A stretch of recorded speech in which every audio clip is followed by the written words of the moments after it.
Bonjour, bienvenue à l'atelier Cuisiner en toute simplicité. C'est vraiment un grand plaisir de partager ce moment-là avec vous aujourd'hui. Je m'appelle Annie Provencher, je suis nutritionniste ici au CHUM et je suis nutritionniste en oncologie depuis environ 10 ans. Je suis très chanceuse d'être accompagnée du chef cuisinier aujourd'hui. Bonjour, mon nom est Patrick Blouin, chef cuisinier du service traiteur du CHUM. C'est un plaisir pour moi de faire cet atelier-là avec vous. Le but aujourd'hui de l'atelier, c'est de vous donner des conseils pour contrer la fatigue là, pendant les traitements. L'atelier s'adresse principalement aux patients qui sont en processus pour un traitement en oncologie, donc avant, pendant, après. Donc, c'est vraiment vous donner des trucs, des conseils pour cuisiner rapidement, sans trop de flafla. Donc, la première recette, très compliquée. Je vous le dis tout de suite, j'ai vraiment besoin de toute votre attention parce qu'il y a beaucoup d'ingrédients très compliqués, beaucoup de manipulations. Donc, on commence avec le couscous. On verse le couscous dans notre plat. On rajoute le jus d'orange. On rajoute sirop d'érable pour donner sucrer le tout. Et on rajoute notre yogourt grec. On brasse et c'est tout. C'est vraiment le fun parce que c'est vraiment un plat tout en un, super facile à faire, très intéressant. Donc là, vous allez dire, mon Dieu, c'est liquide cette affaire-là. Oui, il faut le laisser reposer le temps que le couscous boit le jus. Et donc, si vous le préparez à l'avance, vous allez avoir un bon petit déjeuner pour le lendemain. Ça peut être intéressant quand on va à des traitements très tôt le matin. Puis que pour nous, c'est difficile de se lever puis de se préparer à déjeuner.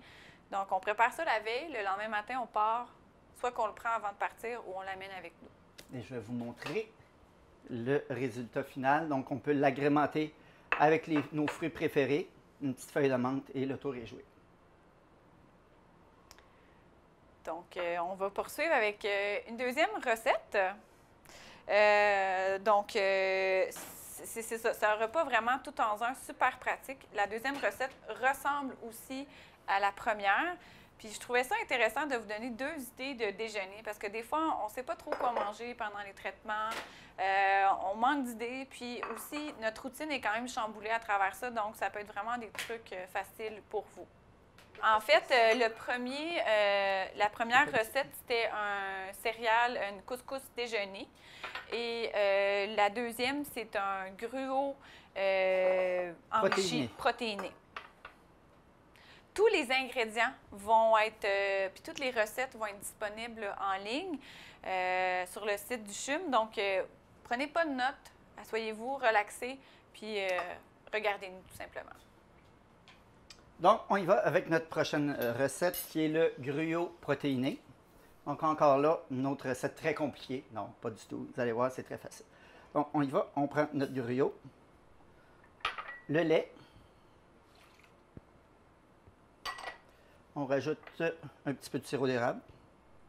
Ça, c'est à votre goût, bien entendu. Et on rajoute notre yogourt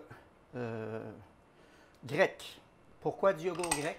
Oui, le yogourt grec, il va être intéressant parce qu'il est enrichi en protéines, qui est plus riche que le yogourt régulier. Le yogourt grec va avoir 2 à 3 fois la même quantité de protéines que le yogourt régulier, fait qu'il va être très intéressant.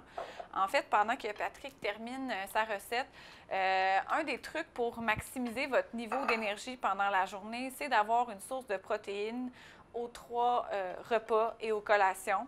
Cette recette-là vous donne vraiment une bonne source de protéines et peut être intéressant. Les protéines, à quoi ça sert? En fait, les protéines aident à maintenir votre masse musculaire, vos capacités et vont vous rendre la période de récupération qui est après plus facile en aidant à maintenir votre poids. Donc, c'est pour ça qu'on insiste autant sur les protéines. Mais dans la vie de tous les jours, c'est très important d'avoir des protéines pour tout le monde aussi, en général. Donc, on y a rajouté des petits fruits et le tour est joué. Donc, vous avez un bon petit déjeuner plein d'énergie. Puis qu'on peut apporter aussi, là, oui. On peut le changer. On a mis des petits fruits. Ça peut être des fruits congelés, en fait. Là, si vous avez moins le temps, vous les rajoutez. Des noix. Des noix, des graines. Tu sais, allez-y vers ce que vous aimez. Les choses que vous aimez et les choses que vous avez à la maison aussi. Des fois, on a peur de dire « Ah, j'ai pas tel ingrédient ». Ça ne fait rien. On prend d'autres ingrédients et on l'agrémente des choses qu'on aime. Donc, j'ai introduit le yogourt grec dans les 2 premières recettes qu'on a fait ensemble parce que, justement, comme je vous disais, il est très riche en protéines. Et là, dans le fond, vous vous questionnez pourquoi ce yogourt-là, il est plus riche en protéines que le yogourt régulier. Le yogourt grec, c'est par sa méthode de fabrication, en fait, qu'on va aller un peu égoutter le yogourt. Puis le lactosérum va s'écouler, puis ce qui va rester, ça va être plus concentré en protéines. Donc, c'est vraiment comme ça, un peu comme on fait le fromage, qui fait en sorte que le yogourt grec va avoir 2 à 3 fois plus de protéines. Encore les protéines, bon, mais sont où les sources de protéines? Bien, comme je vous disais tout à l'heure, ça vous aide à maintenir votre masse musculaire, vos capacités fonctionnelles. Ça aide aussi pour les patients, par exemple, qui auraient eu peut-être une prise de poids, contrairement à une perte de poids suite au traitement par les médicaments ou quoi que ce soit. Donc, pour maintenir un poids qui est santé, ça rassasie les protéines. Donc, ça peut vous aider d'en avoir vraiment régulièrement à chaque repas, chaque collation. Mais où on les trouve? En fait, les protéines, on les trouve dans les produits dérivés du lait. Dans le fond, comme je vous ai dit tantôt, lait, yogourt, fromage, lait de soya. On les trouve aussi dans les produits animaux, comme dans le fond, les œufs, les viandes, les volailles, les poissons, les fruits de mer. Et dans les protéines végétales, qui sont plus comme le tofu, les légumineuses, les noix et les graines. Et là, j'en viens à vous parler du nouveau guide alimentaire qui a été revampé à ma grand plaisir en 2019 et qui prône beaucoup les protéines végétales, d'en avoir environ le quart là, dans votre assiette. Puis, vous allez voir, c'est très, très visuel, le nouveau guide alimentaire, fait que ça vous donne aussi une idée où les trouver, les protéines. Et le fait d'aller vers des sources qui sont plus souvent végétales, ça va vous donner plein de bienfaits pour la santé, que ce soit le maintien du poids, l'amélioration de la santé cardiovasculaire. Et aussi, ça rajoute énormément de variété à votre alimentation. Le lien va être dans le bas là, pour le site web du guide alimentaire. Ça, je vous invite à aller le consulter. Il y a des recettes, des trucs, des conseils, fait que c'est une bonne source là, de référence pour tout le monde. Ensuite, bien, on va continuer avec la deuxième recette, très intéressante, avec du saumon. Donc, je laisse mon ami Patrick poursuivre avec vous. Oui, donc on commence notre recette qui est un saumon en papillote. Donc, dans cette recette-là, vous allez retrouver votre protéine, vos légumes, tout est compris dans votre petite papillote. Donc, vous allez voir, c'est agréable parce que ça cuit rapidement et aussi, il n'y a pas de vaisselle, ou presque pas.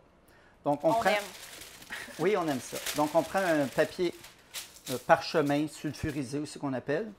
On prend on commence par notre couscous.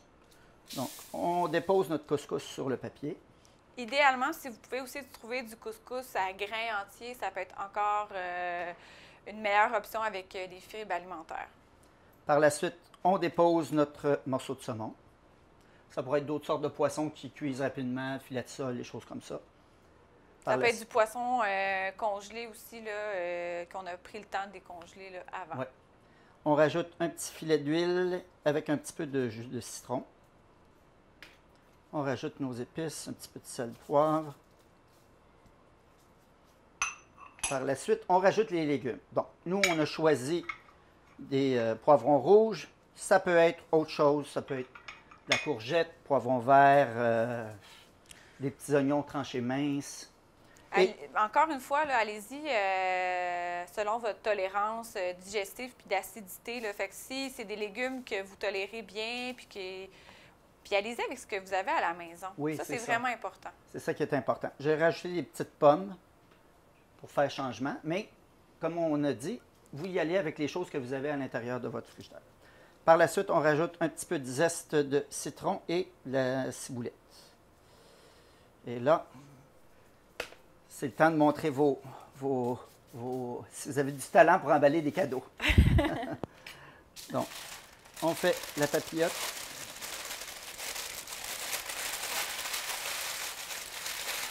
Et juste à la dernière minute, on va y rajouter l'eau en ouvrant, faisant une petite ouverture. On rajoute notre quantité d'eau. On referme. Et on dépose notre papillote sur une plaque. Et on dépose au four pour 15 minutes à 350. Donc, pendant que ça cuit, moi, je vais vous en profiter pour vous parler des oméga-3 qu'on trouve dans le saumon. Les oméga-3, c'est vraiment très intéressant. Il y a plusieurs études en cours en oncologie qui ont prouvé que, en fait, les oméga-3 aident à diminuer l'inflammation. Et aussi, dans certains cas, peut aider à stimuler l'appétit et au maintien de la masse maigre, qui fait partie de la masse musculaire, donc quand même vos capacités. Donc, c'est vraiment très intéressant à ce point de vue-là. Aussi, ça vous aide, dans le fond, là, ainsi là, un peu à maintenir là, votre système immunitaire d'une certaine façon. C'est sûr qu'il y a encore plusieurs études à ce sujet-là, mais on vous encourage à en consommer 2-3 fois par semaine si c'est quelque chose que vous tolérez bien aussi pendant les traitements. Donc, après 15 minutes de cuisson, le poisson est prêt. Et donc... Comme je disais, en fait, là, juste avant, ça aide à diminuer l'inflammation. Et aussi, il y a d'autres études, j'ai oublié de le mentionner tout à l'heure, qui montrent que ça peut aider à diminuer la fatigue pour les traitements des oméga-3. Donc, vraiment plein de bienfaits. Donc, une fois que votre papillote est prêt, on a juste à ouvrir et vous avez votre petit repas tout prêt. On a juste à déposer dans notre assiette. Et regardez ça. Même pas de vaisselle après ça. Puis Pas c'est de vraiment un vaisselle. repas là, qui est complet parce que dans le fond, vous avez la protéine qui est le saumon. Vous avez le couscous qui est une forme de glucides. Donc, les deux combinés ensemble, fait vraiment un repas complet qui va vous donner vraiment un bon niveau d'énergie. Et ça vous fait une assiette complète et, comme on a dit, pas de vaisselle. Yeah! C'est un win-win. C'est un win-win certain. Ouais. Donc, on va poursuivre avec une recette un peu plus style dessert, gâterie, qui est vraiment intéressante, qui est facile à faire, qui se congèle, puis qui a quand même des propriétés nutritionnelles là, intéressantes par ses ingrédients. Donc, je laisse Patrick poursuivre. Oui, donc on va faire la boule d'énergie brownie. Donc, un bon petit dessert très agréable. Donc, on commence, on met notre eau dans notre poêle. Ma poêle est déjà chaude. Et on ajoute nos dattes. Et là, il faut défaire les dattes. Donc, il faut faire une purée avec nos dattes. Donc, tranquillement, pas vite. Si vous voulez vous simplifier la vie, vous pouvez déjà couper vos dattes, ça va aider. Mais sinon, il faut peser sur les dattes. La date, ça donne vraiment c'est du bon sucre dedans, là, si je peux m'exprimer ainsi, là, mais c'est des bons glucides, un bon niveau d'énergie dans votre journée. C'est vraiment un aliment très intéressant. C'est sûr que si jamais vous avez des restrictions un peu en fibres, c'est bien important, selon votre tolérance, de bien défaire les dattes ou, bon, de peut-être mettre cette recette-là là, de côté, selon le niveau de restriction que le médecin ou votre nutritionniste vous a recommandé. Ça sent très bon. Oui. On peut aussi doubler hein, la recette si on veut dans le congelé ou ça se ferait très, très bien. Là. Donc, on baisse le feu un petit peu et on rajoute nos brisures de chocolat. Et on fait fondre le tout. On peut arrêter le feu même. Et on laisse fondre le chocolat. Et on amalgame le tout. Il nous reste 2 petits ingrédients à rentrer dans la recette. Donc, une fois que notre chocolat est fondu, on rajoute notre poudre de lait. Oui, la poudre de lait écrémé, on trouve ça à l'épicerie, dans la section des farines, gâteaux, et c'est une excellente source de protéines. Donc, très intéressant, pas très coûteux. Puis, ça rajoute pas de goût à notre recette. C'est très, très bon. On peut l'ajouter dans différentes choses. Là, on l'a ajouté dans la boule brownies, mais on pourrait la rajouter dans les soupes potage, par exemple. Et on ajoute notre biscuit gramme pas en poudre, mais comment on dit ça? Concassé. Oui. Bon, et on mélange le tout.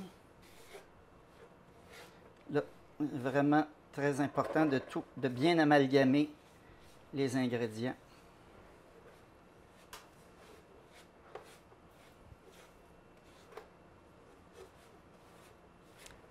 C'est la recette de base, mais il n'y a rien qui vous empêche de mettre des variantes dedans ou d'ajouter d'autres. Des petits canneberges, des petits fruits séchés, des noix. Oui. Donc, une fois qu'on a bien amalgamé, on laisse refroidir cette recette-là. J'en ai déjà une de près, ici. Donc, et on fait nos petites boules. Je mets des petits gants. On prend une petite cuillère à crème glacée, une toute petite, et on peut faire nos boules. Donc,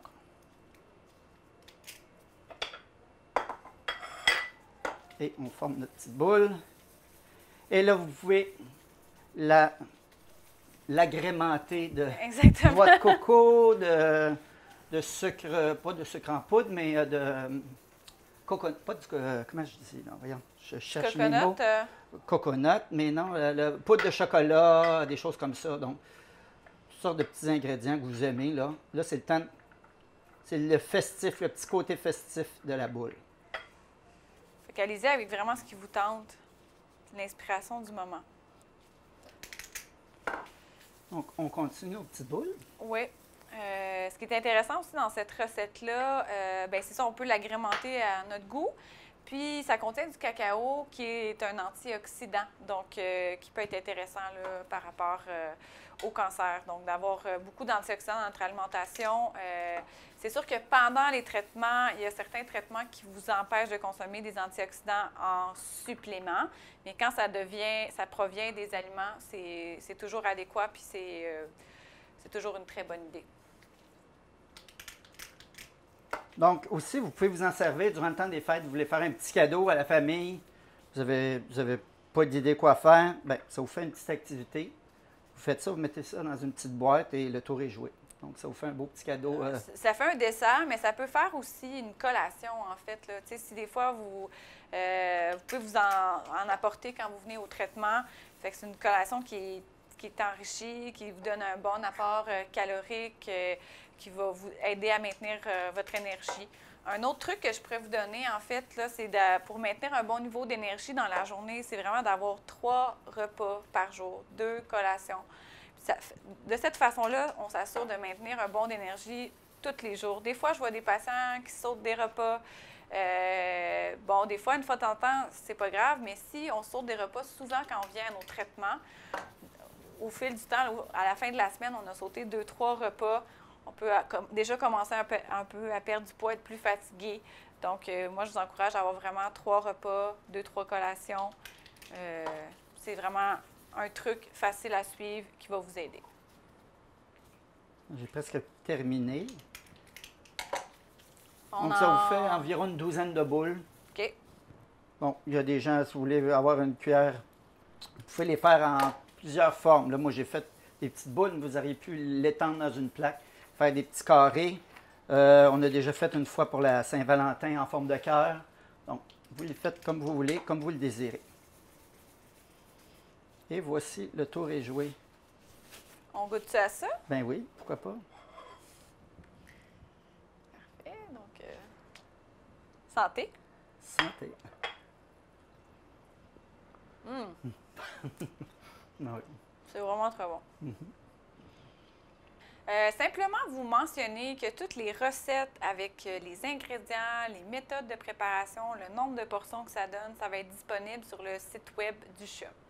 Je trouvais ça aussi important de vous donner quelques trucs nutritionnels pour contrer la fatigue. Premièrement, règle d'or, planifiez vos repas de la semaine. Je vois souvent des patients qui arrivent après la fin de la journée, ils arrivent à la maison et me disent « je ne sais pas quoi manger, je suis fatiguée ». Donc, des fois même, ça va leur amener à sauter des repas.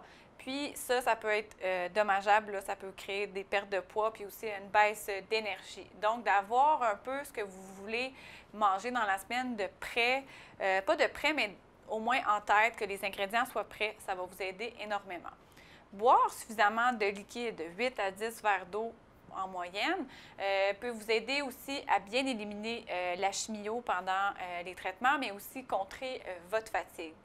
Je vais mettre aussi sur le site web, en fait, le site Savourer Santé, qui a vraiment plein d'outils de référence pour les patients qui sont en traitement en oncologie. Et il y a une liste de garde-manger. En fait, c'est des aliments dépanneurs que que vous pouvez avoir pas mal toujours chez vous, puis qui peuvent vous dépanner lorsque vous n'avez pas de repas prêt. Par exemple, des poissons en conserve, du thon en conserve, des légumes congelés, ça peut être intéressant, des pâtes avec un pesto. Des fois, il y a des pestos qui se conservent là, au garde-manger. Donc, des petites pâtes au pesto, fromage là-dedans. Ça fait un repas complet, puis on peut toujours avoir ça à portée de la main. Donc, ça peut aider. Il ne faut pas hésiter non plus à acheter soit des repas traiteurs ou des repas popotes roulantes. Puis, dans le fond, souvent, ces repas-là vont être plus complets de façon nutritionnelle que les repas congelés qu'on va trouver à l'épicerie. Puis, ça va vous sauver du temps et de l'énergie. C'est important aussi de faire une petite liste là, des repas rapides que vous aimez faire, puis les mettre sur le frigidaire. Comme ça, des fois, si vous manquez d'inspiration, vous avez un petit peu une liste quoi faire. Des recettes mijoteuses ou à la plaque ou tout en un comme on a fait, c'est un bon dépanneur. C'est une étape, une recette. Puis moi, je vous encourage, il y a plein de recettes là, sur Internet qui se retrouvent pour ces 3 types de méthodes là, de cuisson-là et ça peut être vraiment intéressant. Demandez de l'aide, mais attention, spécifiez l'aide que vous voulez. Vous pouvez dire, bien, écoutez, ça me ferait plaisir, ça m'amènerait 2-3 repas déjà prêts, mais vous ne voulez peut-être pas non plus que la personne passe toute la journée ou toute la soirée avec vous parce que déjà, vous vous sentez fatigué. Donc, c'est bon de lui mentionner, j'aimerais ça que tu viennes passer 15-20 minutes avec moi. Bien, en fait, là, quand on est autorisé, là, selon la pandémie, à avoir des visiteurs, évidemment, mais passer quelques minutes, venir me porter mes repas, puis ensuite, je vais me reposer. Des fois, de spécifier l'aide, ça va vous être vraiment d'une grande aide très utile. Donc, pour terminer, écoutez, on est vraiment content d'avoir passé ce moment-là avec vous. J'espère que ça vous a donné des trucs pour vous simplifier la vie, des trucs intéressants qui vont vous aider à contrer la fatigue rencontrée durant vos traitements. Je vous souhaite aussi bonne chance dans tout ce processus-là. On est de tout cœur avec vous.